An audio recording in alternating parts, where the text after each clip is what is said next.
much different than be on the road. Excuse me, be at home most of it in April.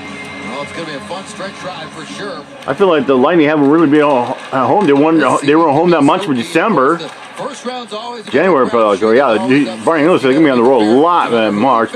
April, they're going to be home a lot. They certainly would like to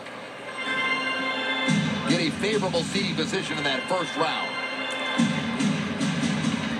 Yeah, a home ice advantage certainly is the big advantage when you're playing such tough opponents all the time. Road points percentage, the games you win on the road oftentimes are the equalizer or the difference maker in your own division as to where you're going to end up. And the Lightning, good solid record on the road. As they've had for the last several seasons. Billmar, 2-point night for him. Cairns working up the ice. This pass up the middle for Studenic. One hand on the stick, and he barrels into Vasilevsky. And in comes the Cavalry. Yeah, come and skates first into your goaltender. That's what Cal Foote didn't like. Studenic is trying to score a goal. I get that, but he had no angle to net. Here, Severson is going to go to Sergachev. He might get surprised here too. Severson's been around the block in the National Hockey League, but he doesn't know how strong this kid is. Sergachev, he can throw him pretty well too. But Studenic was trying to drive to the front of the net. And he had really no room, and Cal Foote didn't like the fact that he had his skates up and went into his goaltender. The good news is Vasilevsky's up on his feet, and nobody got hurt in the fight here with Sergachev. Here's how it's going to start. Foote does a good job, holds him off, and he lost his footing, so there's not much he can do there. He's trying to cut his way into the middle of the ice. So the fact that he had already kind of lost his footing, that makes a difference there. But Foote didn't like it, and he popped him a couple of times, and that got everybody's interest up. Sergachev and Severson. We saw one of the great fights that, and he hasn't had a lot, Sergachev in Buffalo. McCabe called him on and said, come on, let's go.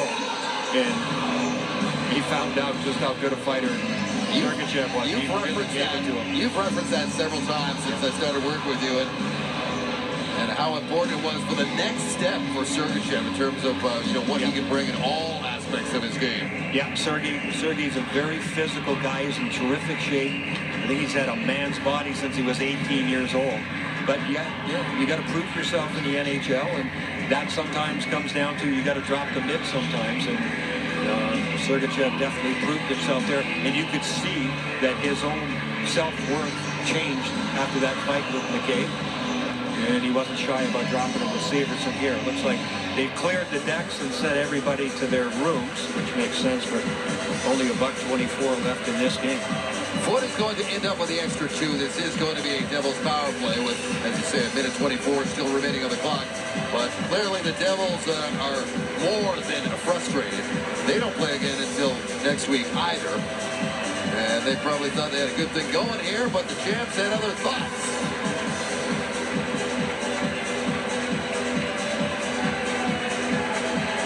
Maroon heads into the box to serve for Cal Foote, who picked up the extra 2.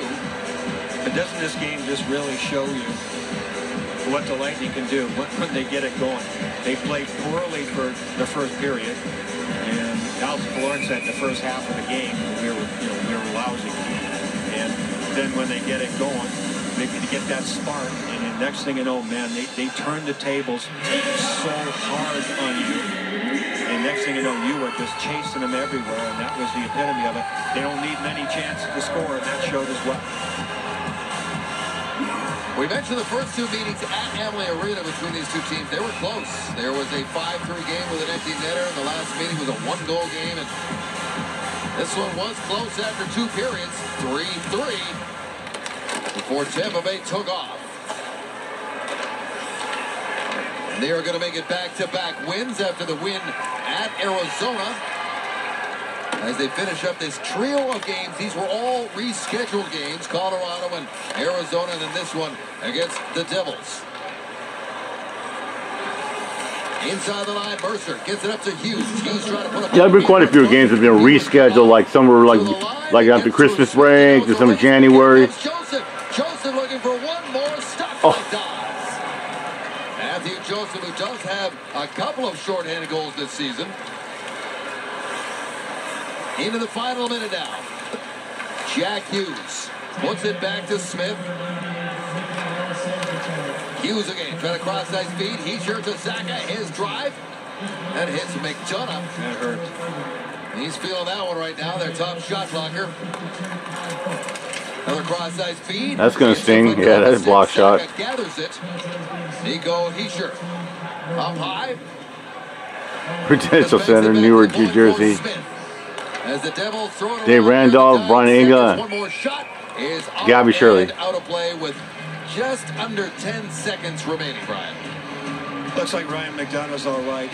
You have to be thinking for a guy who blocks so many darn shots. He's not limping too badly, but he very seldom ever shows anything. You think it's 6-3. We're ahead by 3 goals. I know we're killing a penalty, but do you think I could get out of here without taking one off the leg again? That looked like it hit him on the inside of the knee, maybe. I'm not sure, but at least he went off of his own steam. Well, for the time A lot of being, Penguins on the there. Tampa Bay Lightning are going to pick up 2 points and move past the Florida Panthers. Wow. For second overall in the Move NHL past the standings Panthers. as it sits right now.